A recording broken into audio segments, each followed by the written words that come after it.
Es muy grato estar de nuevo con ustedes en Entérate de Caracol Internacional, con el director de Planeación Nacional de Colombia, el doctor Simón Gaviria, y también con el economista, congresista del Centro Democrático del expresidente Álvaro Uribe, para hablar de la economía, porque en la economía está centrada toda la atención de todos los países del mundo.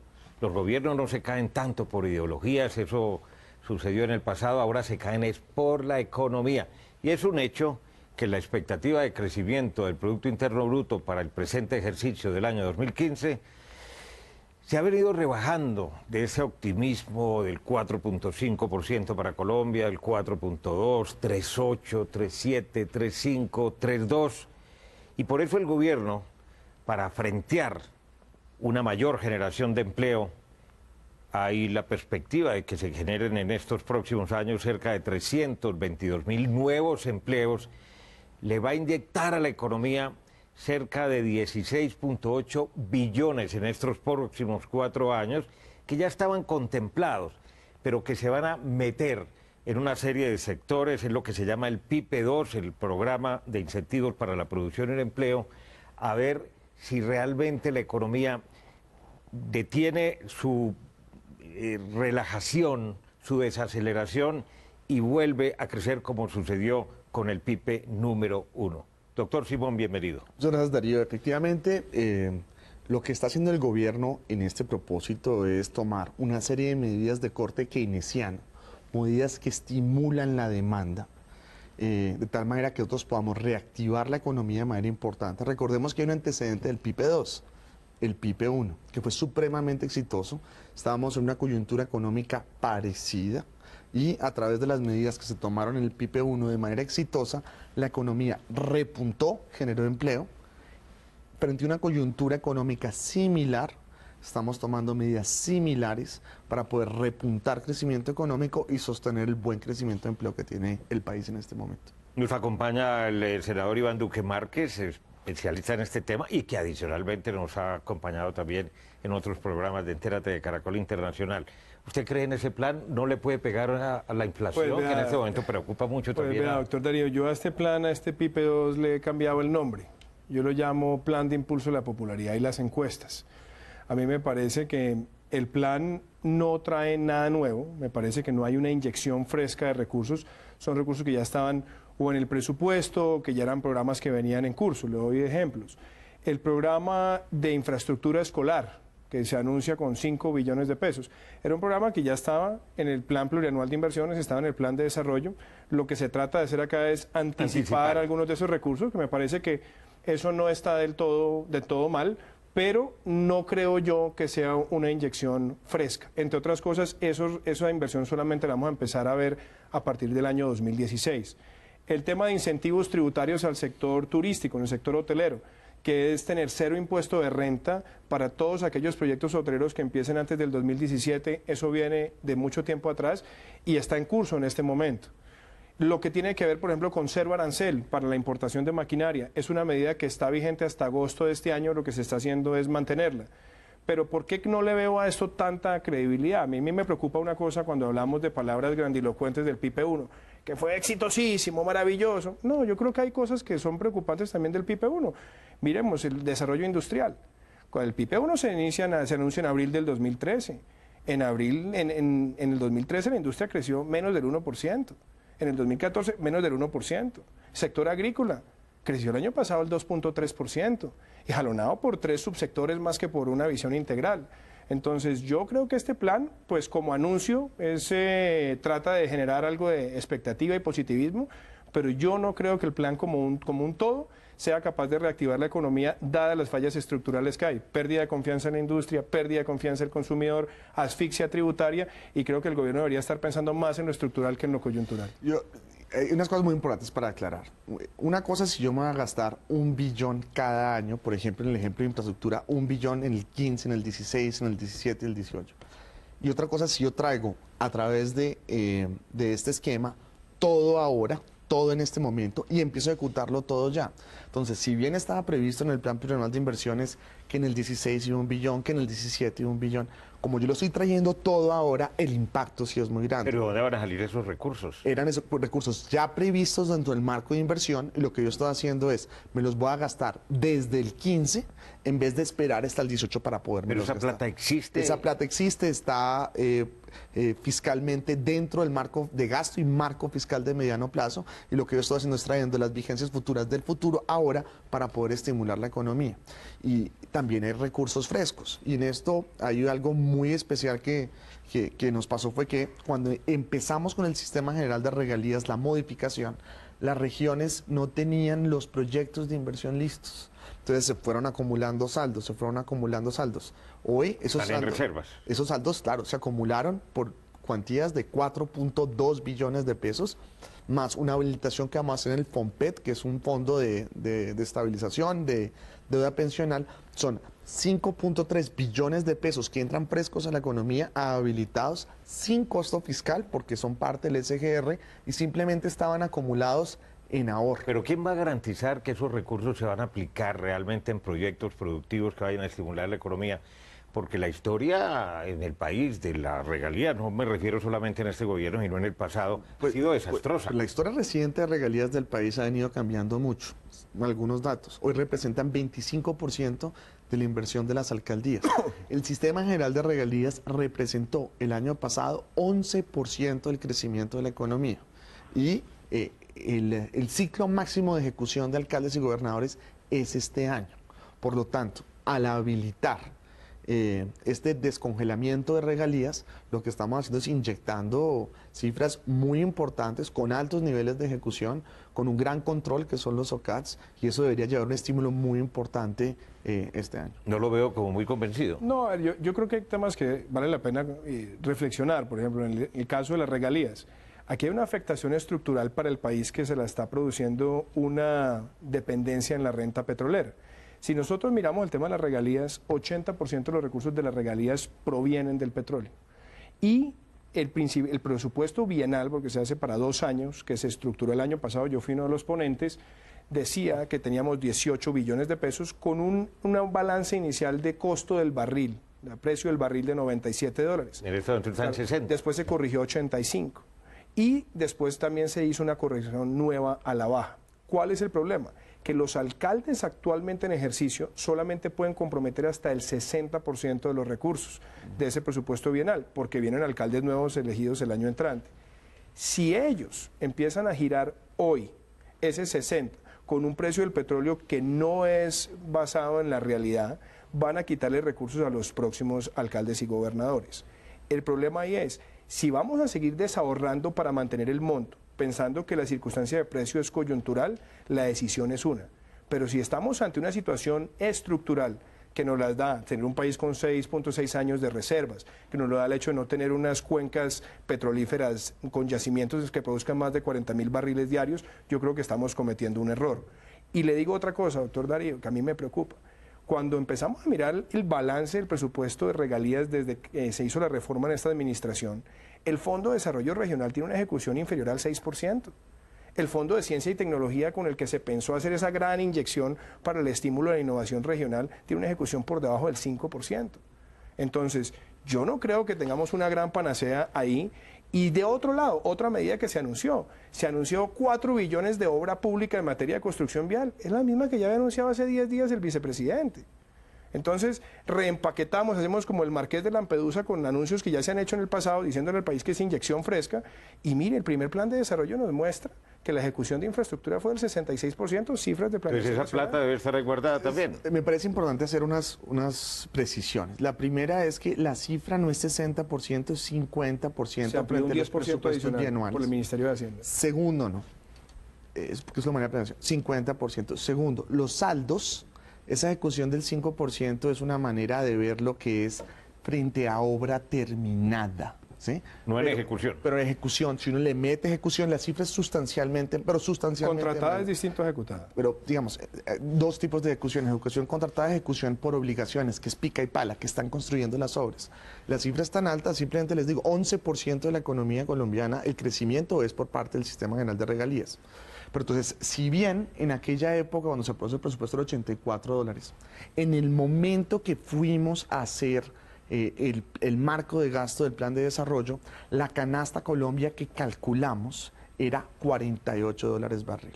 Una cifra muy austera sobre la cual Demasiado conservadora. Bueno, a la luz de hoy demasiado conservadora. Tanto que eso implicó un recorte de 17 billones en el presupuesto general de la Nación y un recorte de 9 billones en el sistema general de regalías, porque lo que hemos hecho era un recorte de 30% de las regalías, de 30%, lo hemos anunciado hace unos meses. Entonces, con esta noticia, ¿qué pasa? Pasan dos cosas. La primera, al descongelar, ¿sí?, los departamentos y municipios de Colombia ahora van a tener más recursos con ese descongelamiento que lo que tenían antes, que se hizo con 84 y después se recortó 30%, estos nuevos recursos entran de manera muy importante. Y como hicimos los cálculos sobre $48 barril, ahorita tenemos Brent a 65, canasta Colombia 55, tenemos $7 de margen adicional que no teníamos en las cuentas cuando hicimos el plan de desarrollo. Esto es complejo, pero ya vamos a analizar para la gente desde el punto de vista del crecimiento de la economía, desde el punto de vista tributario y desde el punto de vista del futuro inmediato, porque el futuro ya estamos en él. Ya regresamos en Entérate de Caracol Internacional.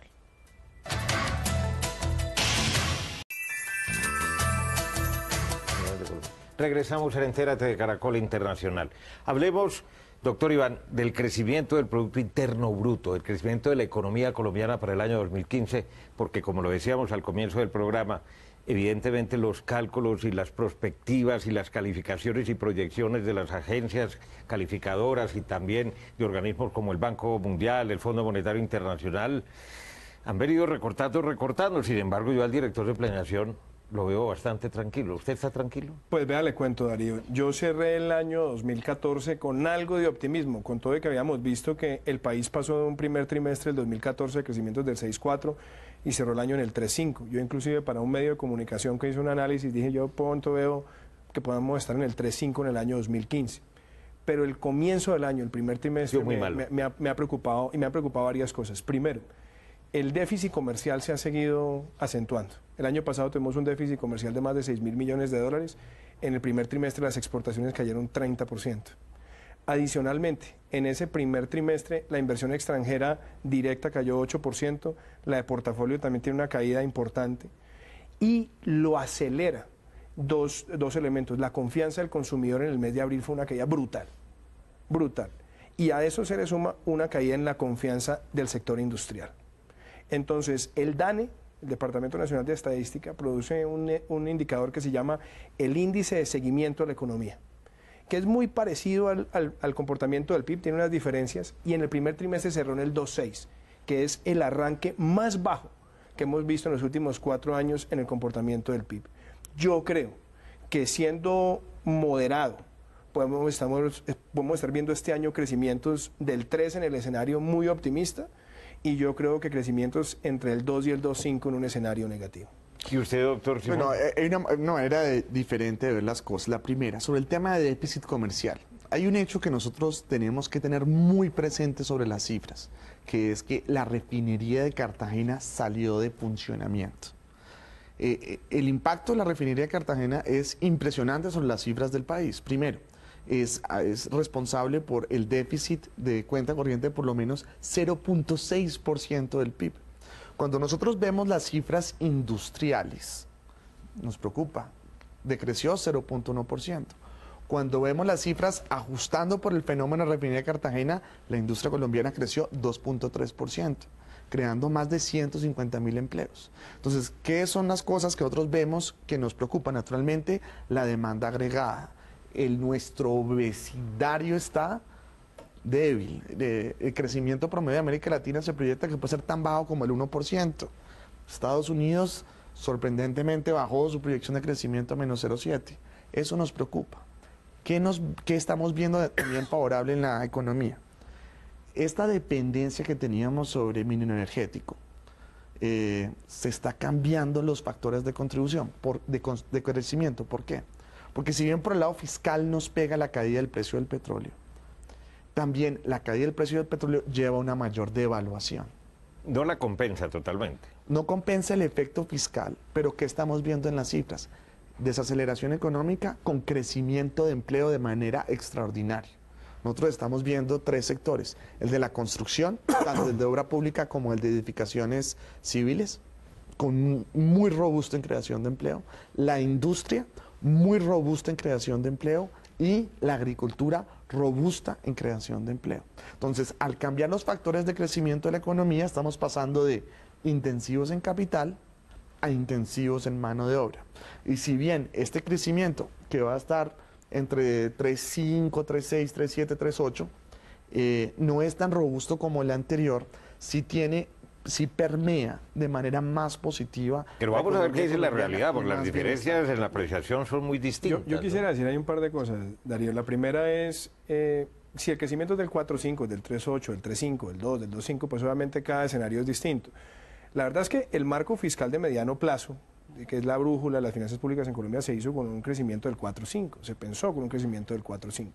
Obviamente, a menor crecimiento, pues se empiezan a cambiar otros factores. Yo veo con preocupación la industria. Yo entiendo lo que dice el doctor Simón y yo entiendo el peso que tiene la refinería de Cartagena, pero también tenemos que reconocer que en los segundo, tercero y cuarto trimestre del año pasado la industria cayó. 2012, 2013, 2014, crecimientos de la industria por debajo del 1%. Pero además vea una cosa con gran dificultad.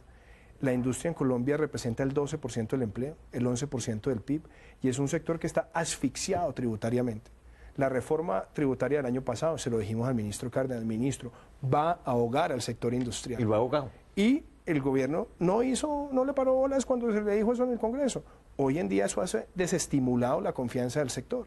El sector agropecuario creció el año pasado el 2.3%. Este primer trimestre tuvo un crecimiento de las exportaciones del 14%, pero ojo, una cosa son flores, otra cosa es café y banano y otra el sector completo. Ahora, pero déjeme le cierro con una cosita, porque esto es bien importante. ¿Se sabe cuánto Colombia importó de cereales el año pasado? 1.600 millones de dólares. ¿Cuánto exportó? 50. ¿Cuánto importó Colombia de carne el año pasado? 250 millones de dólares. ¿Cuánto exportó? 40. Déficit negativo en hortalizas, legumbres y tubérculos, déficit en algodón. Entonces uno se pregunta, ¿será que esta situación del tipo de cambio realmente va a ser esa bonanza que nos prometieron donde se corregía y el sector crecía? No. Entonces, ¿qué es industria? Mire cómo cerró industria en crecimientos en materia de exportación de manufactura. Cayó 7.8% en el primer trimestre. Se sabe todas las cifras, el doctor. Entonces, ¿qué es lo que es importante además dar contexto sobre esas cifras? Varias cosas importantes. La primera, el índice de confianza industrial viene un ascenso supremamente importante desde el mes de diciembre. Está positivo hoy. Los industriales colombianos, mayoritariamente en la encuesta de confianza, están arrojando cifras positivas sobre las perspectivas de su negocio. ¿A mí qué me preocupa? Me preocupa un poco las cifras de confianza del consumidor. ¿Y qué es lo que está pasando en las cifras de confianza del consumidor? Han tenido una caída. ¿Dónde ha caído? En estratos bajos hay un gran optimismo en Colombia. El puntaje es 12. Por el aumento del empleo también. En la clase media colombiana sigue supremamente positiva, 6. En el estrato alto de Colombia Ha caído. nos caímos. Después si vemos el índice de consumidor por ciudad, Barranquilla, pujante, optimista, entusiasta. Cali, pujante, optimista. Medellín, entusiasta. abajo. Medellín venía abajo hace un rato. Bucaramanga venía abajo un rato. La verdad, ¿qué fue lo que pasó? Bogotá cayó. Y lo que estamos teniendo en este momento es una falta de confianza del consumidor de estrato alto, Bogotá. Bueno, yo voy a entrar a dos temas puntuales porque usted ha mencionado el tema de Reficar, de la refinería de Cartagena, que va a costar 2,5 veces o 3 con respecto al proyecto de presupuesto que tenía, Sí. que se está demorando ya más del doble, casi el triple de los años que estaban previstos. ¿Cuándo se va a entregar la refinería? Esperamos, ¿Cuándo es entra en que operación? ahí la verdad la estructuración de ese proyecto fue muy mala. Eso era un proyecto que iban a hacer unos privados, que los privados se enredaron con la construcción del proyecto y de manera cuestionable. Colombia en aquella época a través de Ecopetrol entró a pagarles lo mismo que ellos habían ofrecido. Naturalmente, un proyecto mal estructurado es un proyecto mal ejecutado. No descarte usted corrupción, como mencionan algunos, ¿no? Bueno, un proyecto mal, pero digamos, independientemente, lo hecho está. Doctor Juan Carlos Echeverría viene trabajando intensamente en ese proyecto. Tenemos la idea de por lo menos poder prender esto mes de julio, mes de agosto y tenerlo en pleno funcionamiento, ojalá para el mes de ¿Y diciembre. eso podría mejorar las cifras, doctor? Sí, a ver, es claro que eso es un dinamizador. Entrando Reficar, pues ayuda a mejorar las cifras de la industria. Ahora, a mí personalmente no me gusta hacer proyecciones sobre la industria pensando en Reficar porque me oculta o me distorsiona otras realidades. Por eso hay que ver las cifras sin Reficar. Cuando vemos las cifras sin Reficar, claro, las cifras de industria son también se positivas. distorsiona. Porque, por ejemplo, ¿qué es importante? La inversión extranjera directa en sectores no minoenergéticos, 2014 primer trimestre, ahora ha crecido y ha crecido, no solo se ha sostenido, ha aumentado en la inversión extranjera directa en sectores no minoenergéticos. Es que mire, ahí yo creo que lo cuestionable es cuando se pensaron en las 5 locomotoras del primer gobierno, ahí nunca se habló de la locomotora de la industria, se habló de la locomotora minera. Si usted mira a la luz de los indicadores del programa Sinergia de Planeación Nacional, los grandes indicadores de producción no se cumplieron. Si usted mira lo que ocurrió en materia petrolera en los últimos años, el país no mejoró la calidad de su exploración. No encontramos nuevos yacimientos y la gente tiene que entender. Está frenada la pero exploración. mire esto, doctor Darío, es que en Colombia solamente hay 4 campos que producen más de 40.000 barriles diarios. Hay 161 pozos que producen entre 100 y 1.000 barriles diarios y 101 entre 1.000 y 10.000. Eso no es un país petrolero. Es un país con petróleo. Entonces, es un país con petróleo, donde además tiene una alta carga tributaria la inversión en capital no productivo. Entonces yo pregunto, por ejemplo, el PIPI, vamos a mantener el programa de cero arancel para la importación de maquinaria. Eso es una medida de paño de agua tibia. Lo que el sector necesita es que la inversión que se haga en capital y en maquinaria, mientras tenga un periodo de baja productividad y produce los resultados, tenga una tributación distinta. Pero para eso necesitaría una reforma tributaria. Claro, pero eso se le dijo al gobierno el año pasado. Le dijo, Pero gobierno, por favor, no ahorque más al sector lo están privado. desestimando de manera, digamos, yo diría que liviana, digamos, porque lo que hace mantener las excepciones que están previstas en el PIPE es abaratar el insumo productivo de Colombia por 1.4 billones de pesos. Y hay otro componente que yo quiero enfatizar del PIPE que ha sido muy exitoso en el PIPE 1, que fue el subsidio de la tasa de interés para la clase media en materia de compra de vivienda. Ese subsidio tiene un multiplicador de 1 por 10. Por cada peso que invertimos en ese ejercicio, eso multiplica por 10 lo que es capaz de jalonar del sector privado. Esa es una de las medidas, creo yo, que tienen mayor potencialidad de dar buenos resultados. Oiga, ahora que dice eso, el doctor Simón, déjeme yo también ahí brevemente, meto la porque se nos cucharada. está acabando el tiempo. En el tema de vivienda, Mauricio Cárdenas el año pasado dijo, vamos a quitar ese beneficio, que ese beneficio es para los que no tocan, y ahora lo está reviviendo. Nosotros dijimos en la campaña, armando el programa de Oscar Iván Zuluaga, por favor, concentrémonos en el tema de clase media también en materia de vivienda para estimular, porque hay mayor construcción con valor agregado. El gobierno anunció 300.000 viviendas gratis, dijo el presidente Santos en campaña. Ahora, para poder financiar esto, le bajaron 20.000 a las 100.000. Bajaron de 300.000 a 100.000 y de las 100.000 ya le acaban de quitar 20.000 y vamos en 80.000 para inyectarle 1 billón de pesos al programa de reactivación. Ya regresamos en Entérate de Caracol Internacional.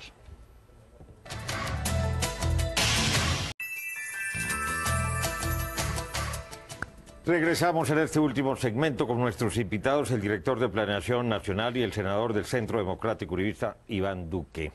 Bueno, director, última palabra, crecimiento del PIB este año. No piense como gobierno, piense con conocimiento que usted lo tiene de todas las cifras. 3.6. 3.6. 3.6. ¿El suyo? 2.7. El dólar. Dólar yo creo que va a estar en 2.300. 2.300 y está casi en 2.550, 55 en el día de hoy. Sí. Y en su pronóstico. Yo tengo una franja entre 2.300 y 1.400 pesos. ¿Y por qué va a bajar el dólar? Yo creo que Por la perspectiva el tema petróleo, o sea, si el petróleo... El mejoramiento de los precios. Si el petróleo se estabiliza en 65 dólares, 60, eso va a acabar 65, pasando. podemos Acá hay estar que en esa- estar pendientes es de Irán. Si Estados Unidos llega a cerrar un acuerdo con Irán, se inunda el mercado global petrolero. Y obviamente. Y esto va a caer y eso va a tener un impacto sobre un dólar ya de 2.500. Si eso no se da y mantenemos las actuales tendencias petroleras, vamos a hablar de un dólar... ¿Hasta dónde, por ejemplo, si el Consejo de Estado mantiene su decisión, la plaza, porque dicen los entendidos que conocen bien el intríngulis del Consejo de Estado que eso no se dará antes de un año? un pronunciamiento sobre la venta de Isagen. ¿Eso cómo le puede pegar a la economía? Pues mire, yo veo lo siguiente, Darío. El gobierno nunca habló de la venta de Isagen para capitalizar la Financiera de Desarrollo Nacional. Eso fue algo que se inventaron. De hecho, el doctor Simón, que estuvo en contra de la venta de Isagen cuando estuvo en el Congreso, siempre cuestionó eso, porque Mauricio Cárdenas hace 5 años decía que había que venderla para pagar deuda. Ahora dice que es para las carreteras. La verdad es que el vicepresidente desmintió eso. Dijo, no, yo no necesito que vendan Isagen, yo tengo la plata. Ahora, si me la entregan bien, pero yo no necesito esa plata para hacer las carreteras. ¿Cuál es el punto? Entonces creo que eso es bueno, digamos, eso es bueno para que no le generen ese falso dilema de que si no se vende Isagen nos quedamos sin carreteras. Y no puedo dejar, cuando hicimos el debate sobre la venta de Isagen, lo hicimos porque lo querían vender en aquella época Oscar Iván Zuluaga por convenio interadministrativo, también se lo hizo. Por la reforma tributaria, por un tema del CRE, que me acabaron de dar la razón. Pero, ¿por qué es importante estos recursos? Y en eso el vicepresidente tiene la razón, y efectivamente la venta de Isagen no es para las 4G, o por lo menos para el aporte Gracias público por decirlo, de las doctor Gaviria, 4G. porque el ministro ha dicho otra Entonces, cosa. Las 4G tienen 3 olas, que tienen tanto un aporte público como un aporte privado. Los aportes públicos están garantizados, pero los privados tienen que conseguir por lo menos 30 billones de pesos de financiación en el segundo y el primer semestre del próximo año. Los mercados capitales colombianos pueden absorber 12, 15. 21, 22, 23 billones, lo que significa que si el programa 4G, el componente de financiación privado de la tercera ola, nosotros no logramos encontrar mecanismos para que ellos puedan tener cierres financieros, a nosotros nos preocupa la manera como los privados van a poder. Si a eso le adicionamos las 10 APPs privadas, si a eso le adicionamos los demás proyectos de infraestructura, sin duda vamos a tener cierres. Entonces uno dice, ¿dónde es la plata más rentable? ¿En un mercado regulado, estable, como Isagen que da 5%, o rentando a la nación 12%? El 12% de la DFN sin duda es mejor. Y repito, el programa 4G no está en peligro. Lo que nos preocupa es la financiación de la tercera ola. ¿Y por qué el gobierno no se pone de acuerdo? Porque es que a veces hablan los ministros de Hacienda con el de Agricultura un lenguaje, a veces el ministro de Hacienda con el vicepresidente otro lenguaje, en el de Salud con el de Defensa. Bueno, el de Defensa. Pues son distintos discursos, un solo gobierno. ¿Falta una voz cantante? Falta, no, la voz cantante es la del presidente. Sin duda hay diferencias de criterio. Yo creo que las diferencias de criterio. ¿Y por qué no limarlas? Son una riqueza. Y No se manejarlas yo estoy de acuerdo, no internamente? se debería hacer en público, pero el hecho que se piense diferente, que hayan diferentes puntos de vista y que haya un debate rico al interior del gobierno, eso Oiga, es pero valioso. yo le digo una cosa, yo salga la opinión pública, yo entiendo que eso y yo esperamos entiendo el debate poder- y la diferencia. Lo que pasa es que no puede pasar lo que ocurrió la semana pasada. El presidente de la Financiera de Desarrollo Nacional en el diario La República dice 19 de los 25 proyectos 4G quedan en jaque si no se vende Isagen. Y a las 2 horas, en un programa radial, el vicepresidente dice eso no es cierto. Entonces, por favor, díganle al país quién es el que está vendiéndole Ahí, la llegada del lobo. ¿Cuál es la o precisión? cómo va a ser La el manejo de las precisión finanzas es, ¿qué públicas. es lo que está cierto? El componente de aporte público. ¿Dónde tenemos el reto? Y además porque es que es mucha plata, 30 billones. El reto es que los privados puedan tener sus cierres financieros. Y para eso, ¿qué va a hacer la FDN? Va a tomar las mejores prácticas mundiales. Esto no es un antiguo IFI, por favor, que no se piense eso. Las mejores prácticas mundiales en materia de bancos de desarrollo para poder prestar garantías financieras para que puedan darse los cierres financieros de la 4G y las importantes obras de infraestructura que requiere este Yo quiero país. decir una cosa ahí, doctor Darío. Yo fui banquero de desarrollo 15 años de mi vida y me tocó trabajar en estructuración de proyectos de infraestructura y proyectos complejos. Yo veo una cosa acá. Si la Financiera de Desarrollo Nacional hubiera sido tan rentable y esas externalidades se le hubieran vendido a tiempo, la pregunta es ¿por qué no la capitalizaron vía presupuesto cuando tuvieron con qué? ¿O por qué no cuando Porque se teníamos, acaba de o crear. por qué cuando teníamos esos grandes recursos llegando de utilidades de Ecopetrol no se utilizaron? ¿O por qué Porque se acaba- ISA, porque Ecopetrol, cuando eso pasó, Isagen seguir no fueron hablando, socios de Deberíamos seguir porque hablando cuando todo eso el día pasó, no y existió. toda la noche. Excúsenme, Se los acaba de tengo que crear. interrumpir Improvisación porque estratégica. realmente se me ha acabado el tiempo. Pero, en fin, este será un tema recurrente. Aquí nadie puede decir, tengo la última palabra. La economía es dinámica, hay factores externos, macroeconómicos, que a veces condicionan las premisas sobre las cuales se ha venido trabajando, proyectando un crecimiento. Un tema muy complicado. Muchas gracias. Muchas gracias, doctor Gracias, Darío. Darío. Recuerden que ustedes pueden seguirnos en Twitter a través de nuestra cuenta @entérate caracol. También puede escribirnos a través del correo electrónico entérate@caracoltv.com.co y visite nuestra página web www.noticiascaracol.com/entérate. Allí podrá acceder a todos nuestros capítulos completos y los espero como siempre la próxima semana.